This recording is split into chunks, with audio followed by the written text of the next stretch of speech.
Es lamentable ver cómo a través de los años la gente se aleja de la iglesia por el hecho de tener problemas relacionados a su vida cristiana.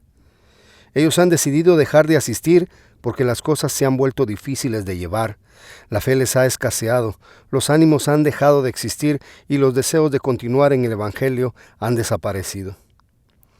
Algunos tienen ya años de haberlo hecho, otros recién lo practicaron y otros están en el proceso de ser afectados por ello. Existe otro grupo que quizá no se alejarán del Evangelio, pero están teniendo serias dificultades, ya sea como desánimo o simplemente la falta de gozo dentro del vivir diariamente en Cristo. Jesús anticipó el sufrir cristiano de los discípulos. Él dijo que la gente les rechazaría por su causa y les dijo que estuvieran preparados para eso. Es muy común ver a cristianos que no avanzan mucho en cuanto a su madurez espiritual. Ellos están sumergidos en cuestiones que les distraen y les desvían, les debilitan, les desaniman. Ellos pierden fuerza, determinación, dinámica, ganas de seguir adelante en su lucha como creyentes verdaderos. El pasaje de hoy nos exhorta acerca de adoptar la actitud apropiada para poder ser creyentes triunfantes aún dentro de los problemas. Dios sabe que las dificultades del creyente no son pocas y que el mundo, la carne y el diablo van a tratar de desanimarle de muchas maneras. Él provee de escritura sagrada para fortalecernos en nuestros momentos más difíciles.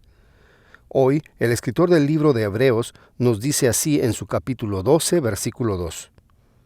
Puestos los ojos en Jesús, el autor y consumador de la fe, el cual, por el gozo puesto delante de él, sufrió la cruz, menospreciando el oprobio, y se sentó a la diestra del trono de Dios. En este pasaje vamos a encontrar 3 actitudes a imitar de Jesús en cuanto a los padecimientos por causa de creer en Él, para que en nuestro andar cristiano estemos llenos de gozo a pesar del sufrir y podamos salir triunfantes al final de la carrera. En primer lugar veremos, enfoquémonos en Jesús. En segundo lugar, soportemos el sufrimiento con gozo. Y en tercer lugar, motivémonos en las promesas. Vamos a decirlo otra vez. 1. Enfoquémonos en Jesús. 2. Soportemos el sufrimiento con gozo. Y 3. Motivémonos en las promesas. Cuando el Evangelio se extendió por el mundo antiguo, muchos judíos lo escucharon. Una parte de ellos llegó a creer en Jesús como el Mesías prometido a Israel desde el Antiguo Testamento. Otros estaban contemplando la idea de volverse creyentes, puesto que simpatizaban con este mensaje. De cualquier manera, muchos de ellos estaban atravesando por problemas por causa de creer en Jesús. El rechazo, la burla, la persecución, el sufrimiento se estaba convirtiendo en el pan diario de ellos, a tal grado que estaban pensando en apartarse del camino del Evangelio para dejar de padecer por esa causa. Muchos de ellos estaban siendo tentados a cambiar el Evangelio y convertirlo en una mezcla con el judaísmo. Corrían el riesgo de introducir las ceremonias y rituales viejos como algo necesario.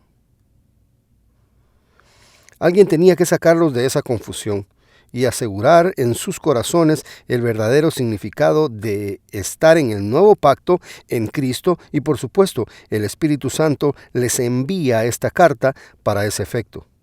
En el capítulo 12, el autor, después de explicarles lo mejor que es el nuevo pacto y lo superior que es Jesús ante todo lo demás, pasa a darle a los lectores las direcciones de cómo hacer para soportar todas esas presiones que les empujaban a abandonar la verdadera fe en Jesús. En el versículo 1 les da consejos en cuanto a librarse de los estorbos que impiden correr la carrera cristiana de una forma adecuada y de esa forma poder continuar con lo que el versículo 2 dice. Veamos el primer punto que él toca en este versículo 2. Bueno, el primer punto, como ya dijimos, es enfoquémonos en Jesús. Y vamos a verlo al principio. Dice, puesto los ojos en Jesús, el autor y consumador de la fe. Es un error competir sin enfocar la mirada en la meta. Y la meta es llegar a triunfar como Cristo Jesús triunfó.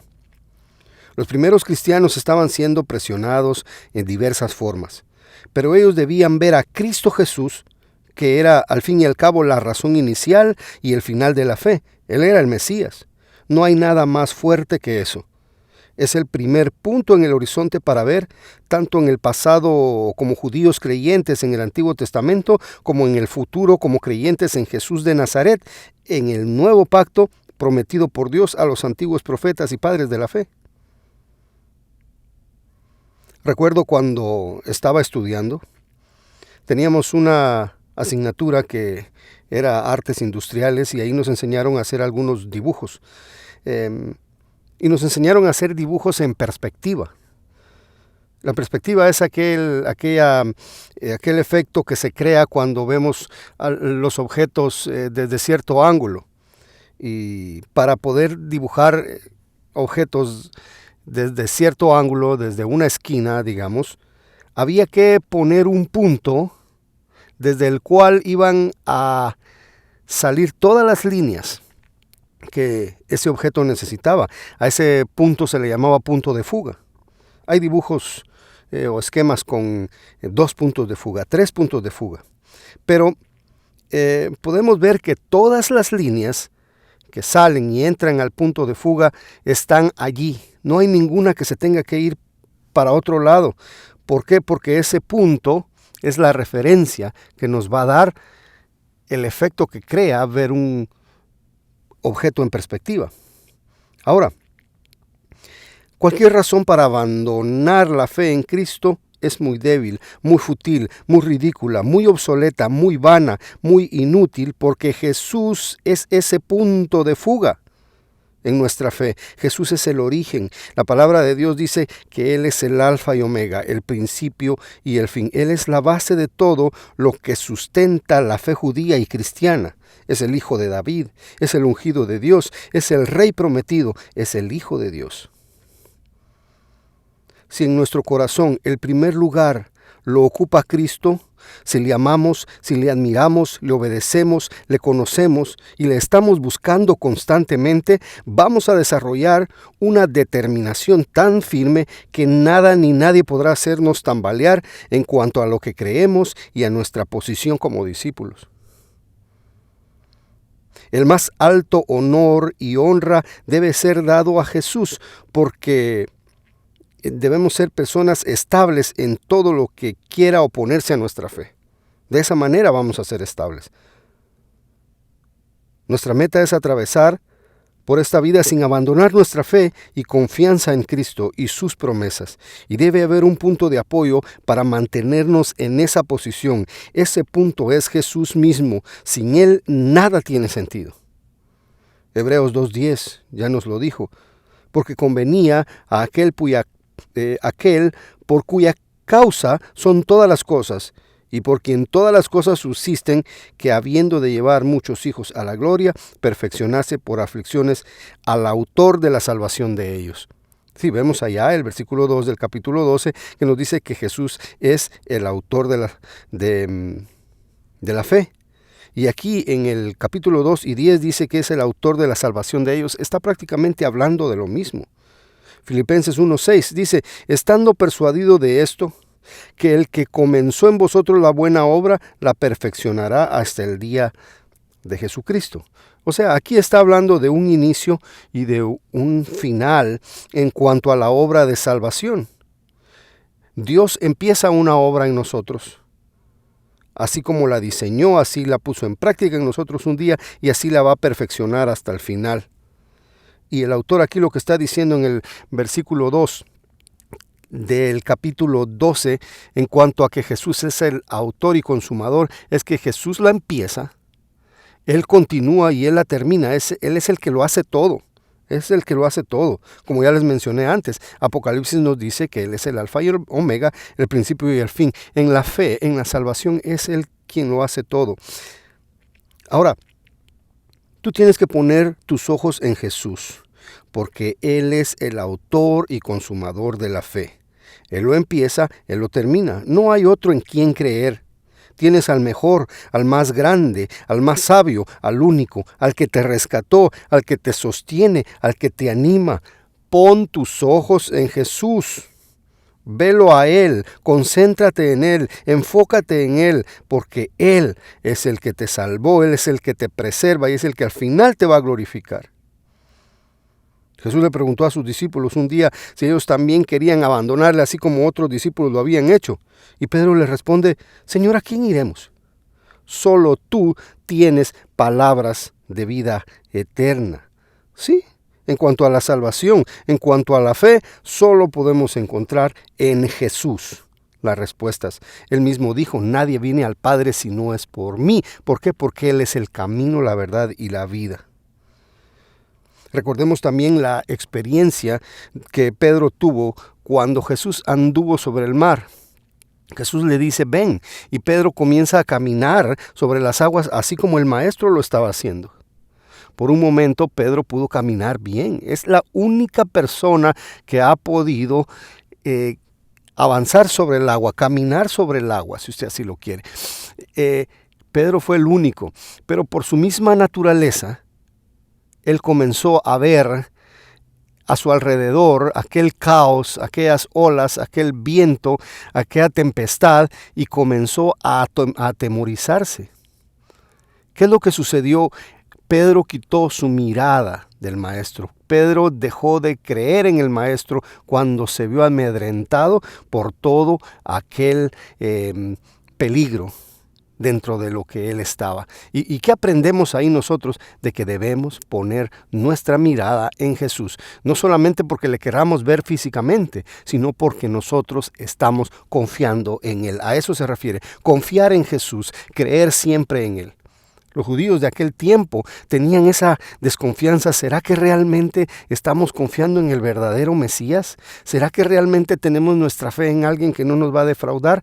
Aquí el autor del libro de Hebreo les dice: pongan sus ojos en Jesús. Él es el autor y consumador de la fe. Pongamos nuestros ojos en Cristo. Él es el único. No hay alguien más. Tú no tendrás una carrera feliz si sigues poniendo tus ojos en otra cosa que no es Jesús. No en la ley, no en el mundo, no en tus antojos y necesidades. Eso no te dará el ánimo suficiente para continuar tu carrera cristiana. Es en Jesús que debes fijarte y perseguir su voluntad, su ejemplo, sus palabras. ¿En quién has creído? ¿No es Él suficiente? ¿No es su sacrificio lo único necesario para salvarte? ¿No te ha rescatado de la muerte y te ha puesto en la vida? ¿No te ha pasado de las tinieblas a la luz? ¿Qué más necesitas? ¿No es Él suficiente como para que pongas tu mirada solo en Él? ¿Tenemos que estar mirando a otras cosas para satisfacer nuestras necesidades? Aquí la palabra de Dios nos dice: pongamos los ojos en Jesús. No quites tu mirada de ahí. Tu fe está puesta en Él.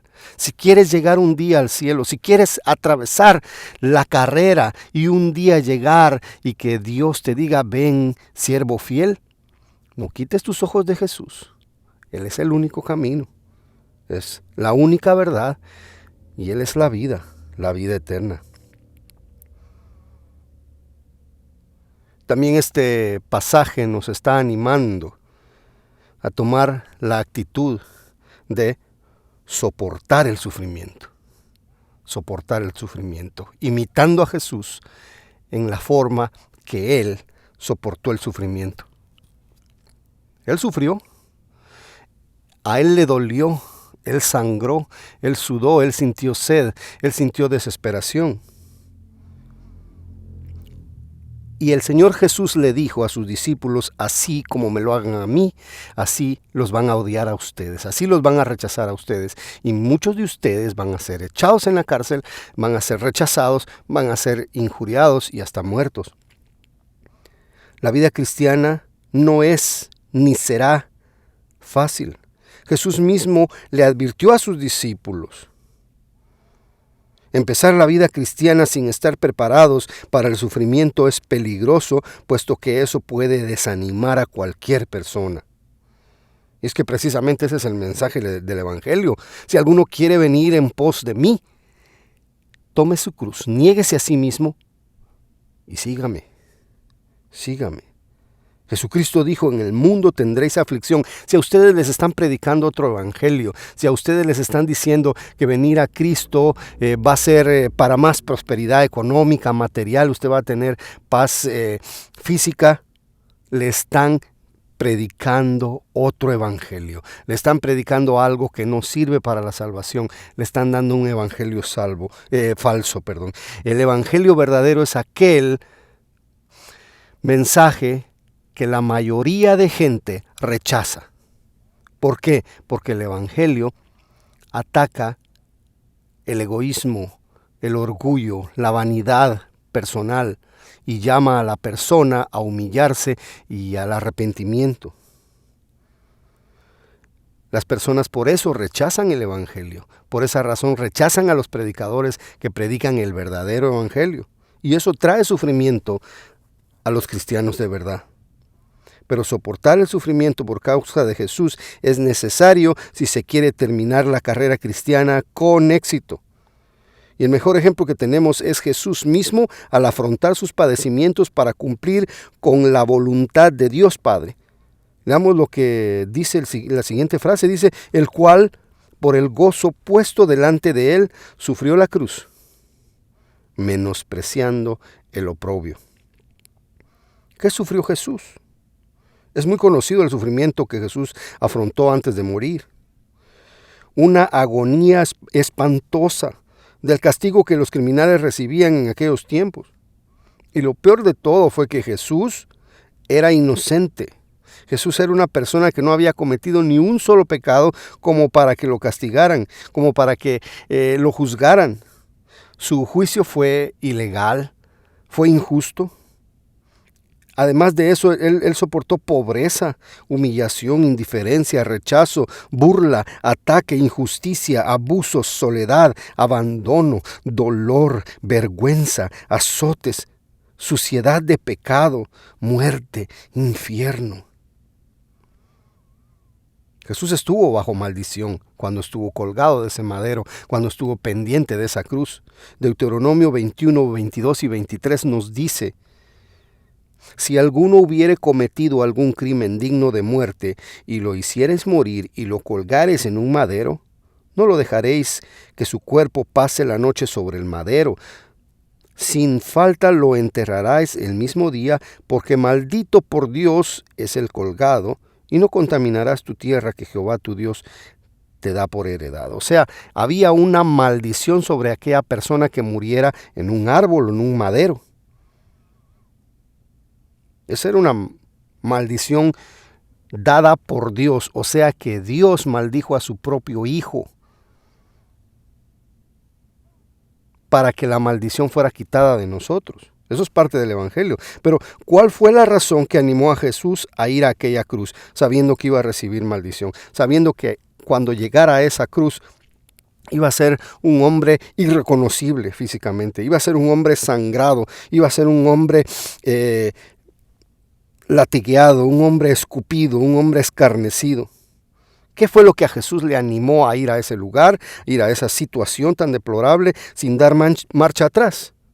¿Qué lo animó a seguir adelante? ¿Cómo hizo para lograr su meta, que era morir por los pecadores?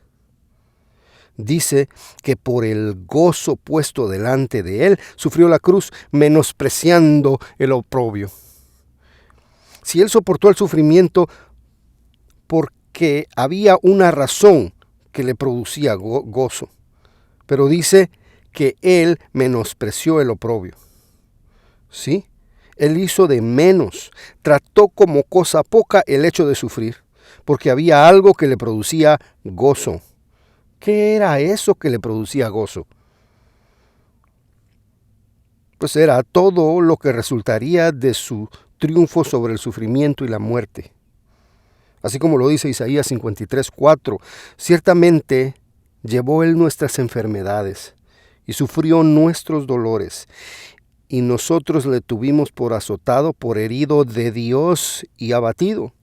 Mas el herido fue por nuestras rebeliones, molido por nuestros pecados. El castigo de nuestra paz fue sobre él, y por su llaga fuimos nosotros curados. Aquí está hablando de una sanidad espiritual. Aquí está hablando de la paz que logró Jesús para que hubiera entre Dios y los hombres. Aquí está hablando del perdón de pecados, de la justificación de los escogidos. Eso era lo que a Jesús le producía gozo, el resultado de aquel sufrimiento. En primer lugar, la obediencia traería gloria a su Padre.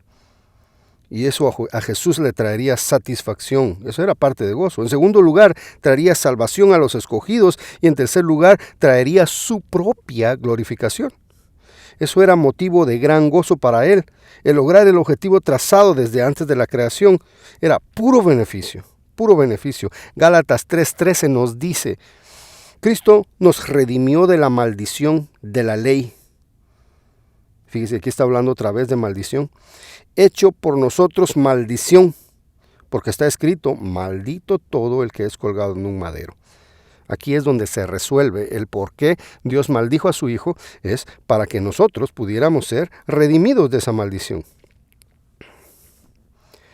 Ahora, vamos a ver cuáles son los beneficios de una persona que se ha esforzado para participar en una competencia. Un atleta se levanta temprano, va a correr incluso antes de ir a trabajar, va a correr, se esfuerza mucho, se propone metas, ejercita sus músculos y todo eso causa un cansancio, causa a veces hasta un dolor. 24 horas después de que usted ha hecho un ejercicio fuerte está que ni moverse puede. No puede ni reírse si ha hecho ejercicios para los abdominales. No puede ni agacharse cuando ha hecho ejercicio para los muslos. Ni levantar los brazos cuando ha hecho ejercicio para la espalda o los hombros. Ese es un sacrificio. El hecho de alimentarse bien, de abstenerse de comer comida chatarra o de aguantar hambre o de desvelarse. Toda esa disciplina que un atleta lleva es porque él está pensando en los beneficios de ese esfuerzo. Está pensando en el premio que le van a dar, ya sea un cinturón, una corona, una medalla, una cantidad de dinero, la ovación, la felicitación de la gente, la fama, todo eso. Y también el sacrificio que lleva la competencia misma, ir a la par de alguien que corre más que uno, estar en la lucha contra alguien que pega más fuerte, que aguanta más. Ese sacrificio, ese esfuerzo está siendo ejemplificado un versículo antes del versículo en estudio. Aquí vemos a Jesús concentrado en el beneficio, en el gozo, que a él le daba el beneficio de todo su sacrificio. Ahora, el punto aquí es que ningún padecimiento por el Evangelio es grande comparado con los beneficios que ese padecimiento trae. O sea, vale la pena sufrir. Por esa razón, yo tengo gozo de sufrir porque sé lo bueno que eso va a traer. El sufrimiento trae gozo cuando vemos que a través de él lograremos grandes resultados. Para nosotros hoy, hagamos una lista de lo que nos puede hacer sufrir por causa de Cristo. ¿Cuál sería esa lista? Déjeme ayudarle un poco. Sí. Indiferencia de la gente a causa de nuestra fe. Oposición a nuestra fe. ¿Se han opuesto a su fe? ¿Alguna vez se ha topado usted con un ateo? ¿Con algún musulmán? ¿Con alguien que no cree lo que usted cree y él está oponiéndose y él no le permite a usted hablar de su fe porque trae argumentos, mentiras en contra de su fe? ¿Ha sufrido usted persecución? ¿Alguna vez le han cerrado la puerta en la cara? ¿Alguna vez le han dicho insultos? ¿Alguna vez le han burlado? ¿Alguna vez le han insultado? ¿Alguna vez le han agredido? Recuerdo una vez que andábamos predicando en una aldea allá en mi tierra, Guatemala. Entramos a la casa de una ancianita en un pueblo indígena y le hablamos, le presentamos el evangelio y ella dijo que sí quería que oráramos por ella. En ese momento todo el grupo nos arrodillamos con ella y el traductor que estaba ahí estaba traduciendo la oración. Yo tenía mi mano sobre su hombro derecho y cuando estábamos orando, el esposo de ella entró y a mí me dio una patada. Afortunadamente se la dio a mi zapato. Pero era para mí un susto. Nunca orando por alguien me había pegado. Y esa vez que habíamos logrado que una persona entregara su vida a Cristo, ese señor entró agresivo, llevaba un arma en la mano porque él pertenecía a la autodefensa civil de aquel pueblo. Y me insultó, no sé lo que me dijo, él dijo muchas cosas en su dialecto, pero me amenazó. Después el traductor me dijo que me amenazó y me dijo que porque yo estábamos solos ahí con su esposa dentro de su casa, que ellos creían en sus dioses ahí a los que les tenían veladoras, sus ídolos, y que no quería él cambiar su fe. Entonces él se fue. Yo me quedé asustado. Todos nos quedamos asustados, éramos como 6 personas ahí. Pero uno ha llegado a veces a sufrir por causa del evangelio. Quizá a usted no le ha pasado en esa magnitud, o quizá usted ha tenido experiencias más traumáticas que esas, pero sufrimos también desánimos. Estamos bajos económicamente, no nos va bien en el trabajo, hemos sufrido una pérdida, se descompuso el auto, se robaron el auto, se metieron a mi casa. A veces nos desanimamos, a veces incluso le comenzamos a hacer cuestionamientos a Dios de que por qué no nos defendió de eso, que por qué nos siguen pasando cosas si nosotros le amamos, y nuestro desánimo comienza a verse, a hacerse más evidente. Pero también podemos tener tentaciones.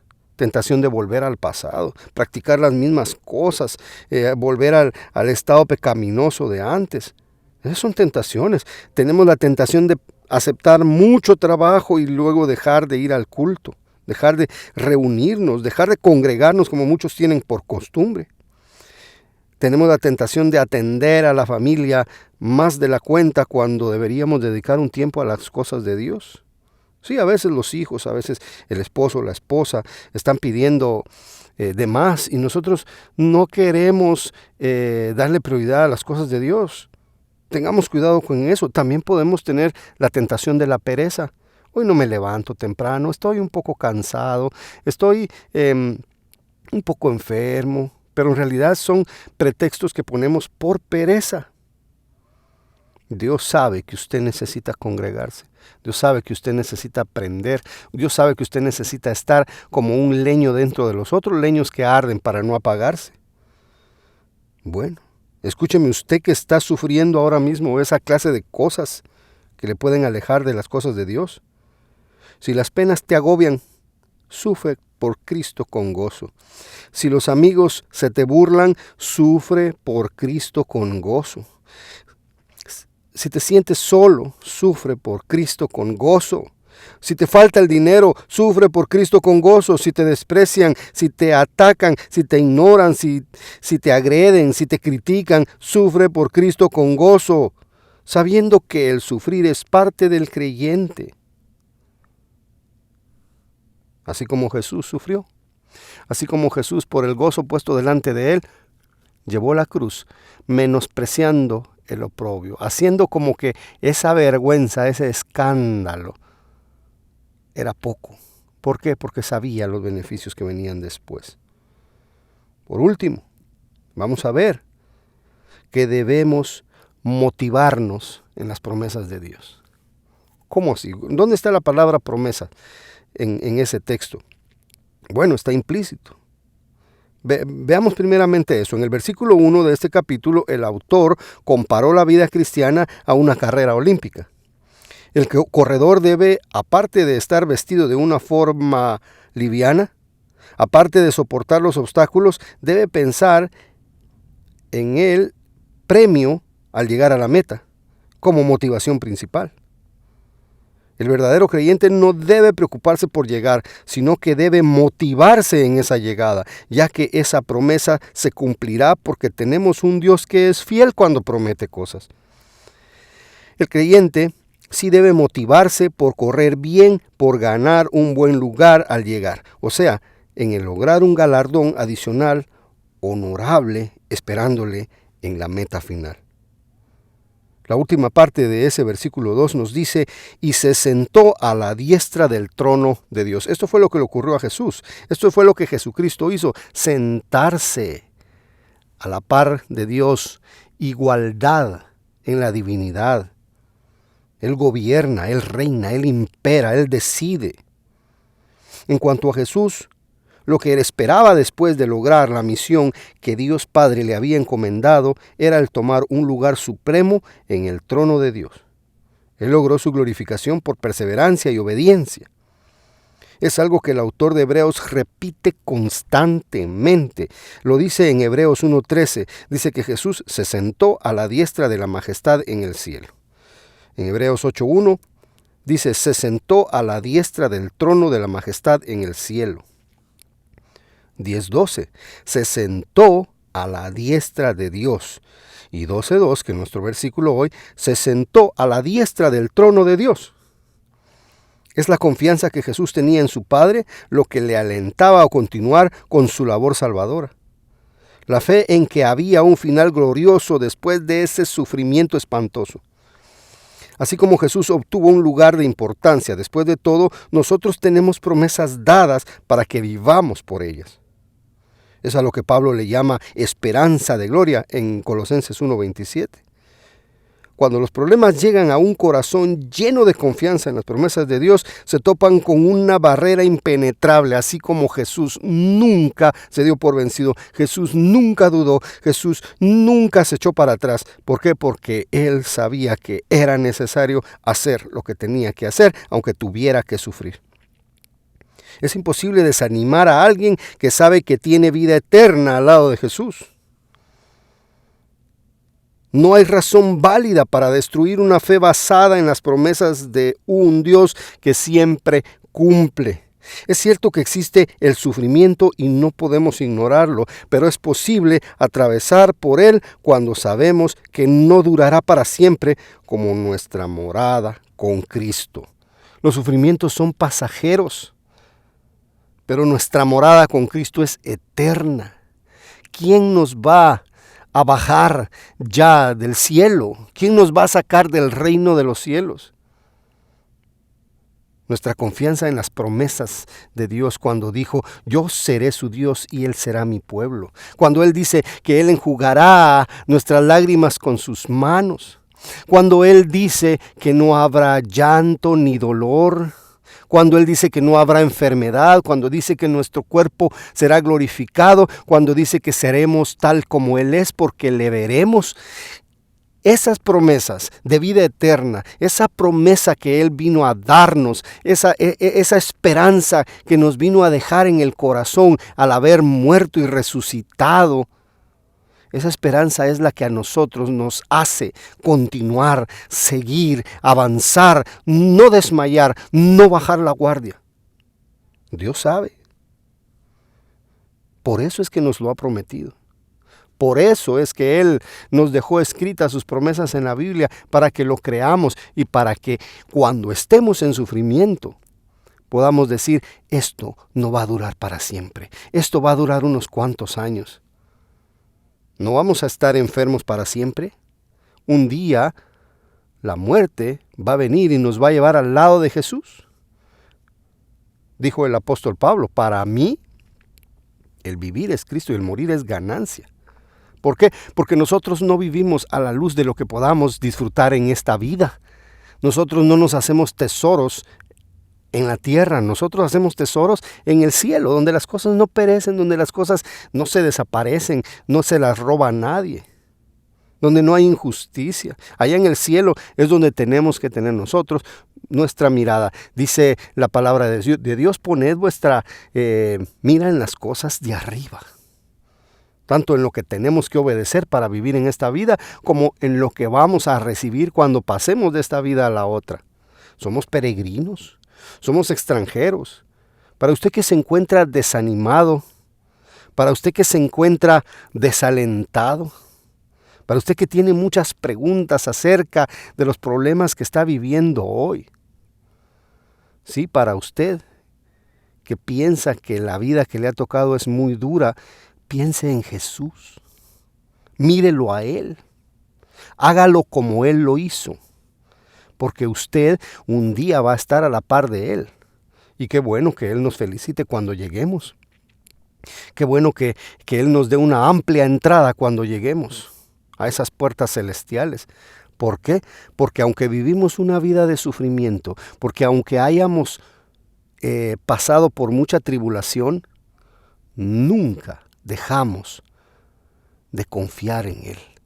Nunca dejamos de saber y asegurarle a nuestro corazón y decírselo en voz alta o en voz baja, pero con seguridad: un día yo me voy de este lugar, pero me voy con mi Cristo. Así como Jesús, Él confiaba en su Padre. Y Él sabía que era necesario sufrir. Y Él sabía que al terminar el sufrimiento Él iba a ser glorificado. ¿Sabe usted que usted va a ser glorificado también?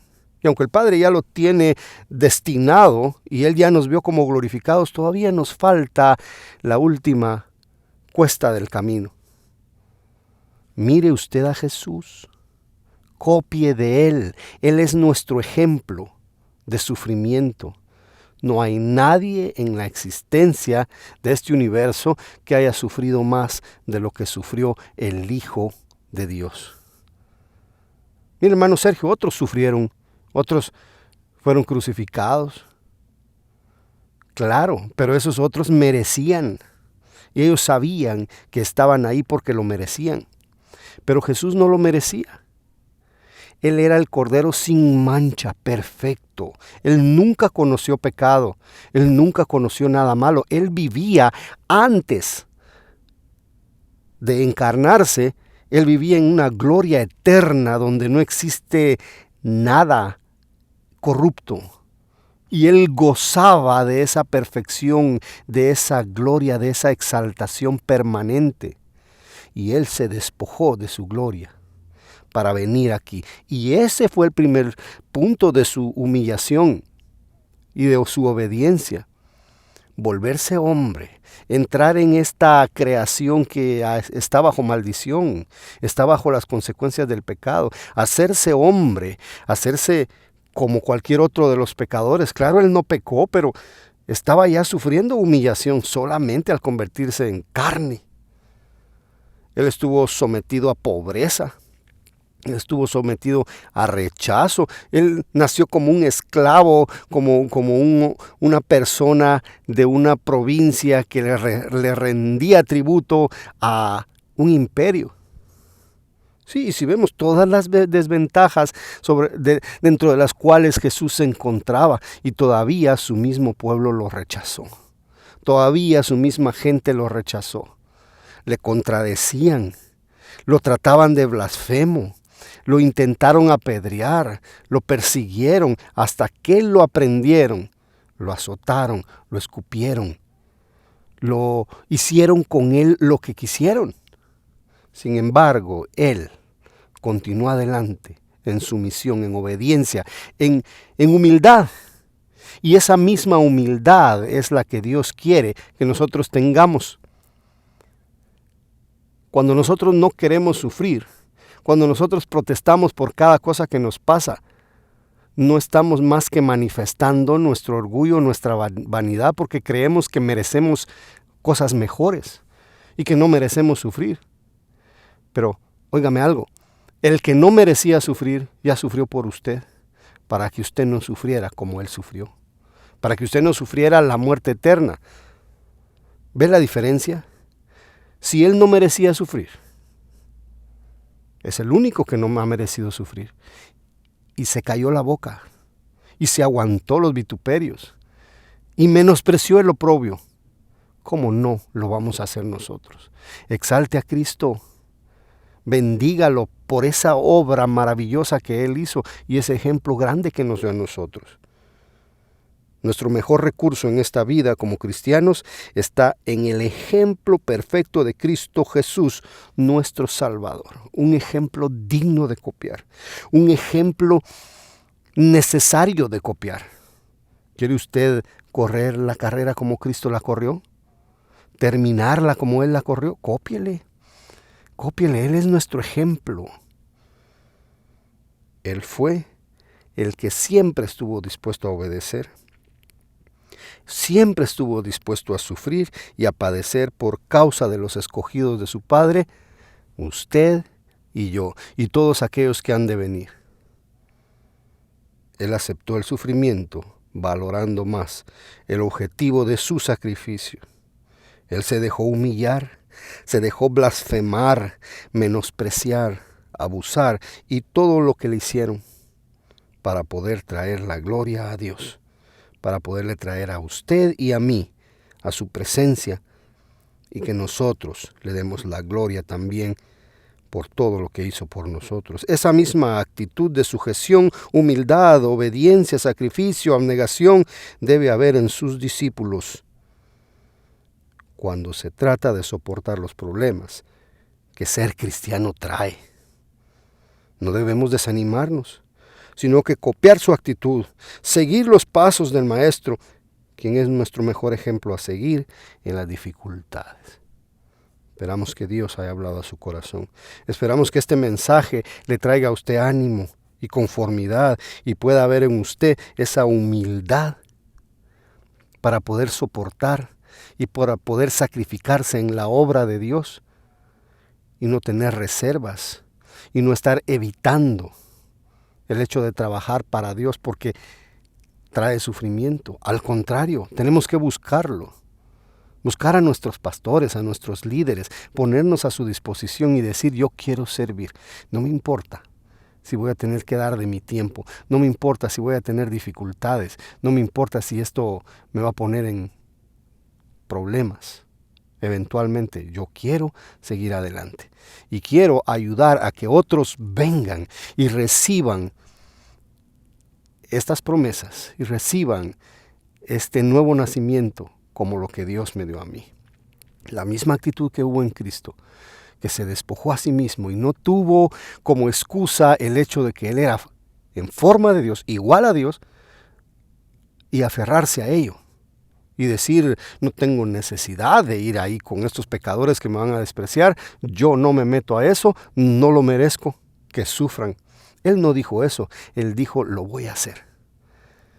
Y por eso, esa decisión, esa obediencia, esa humillación de Él, nosotros ahora somos benditos por la eternidad y tenemos mucho que agradecerle.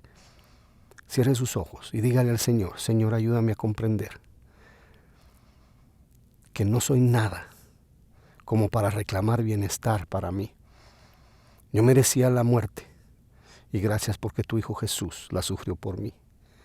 Ahora te pido perdón porque a veces mi orgullo puede más que yo y requiero para mí muchas cosas que yo considero que merezco, pero ahora entiendo que yo no merezco eso. Y en imitación a mi Señor, a mi Maestro, hoy me someto a ti y acepto lo que tú tienes para mí, para tu gloria y para el avance de tu evangelio. Gracias, Señor Jesús. En tu nombre bendito oramos. Amén.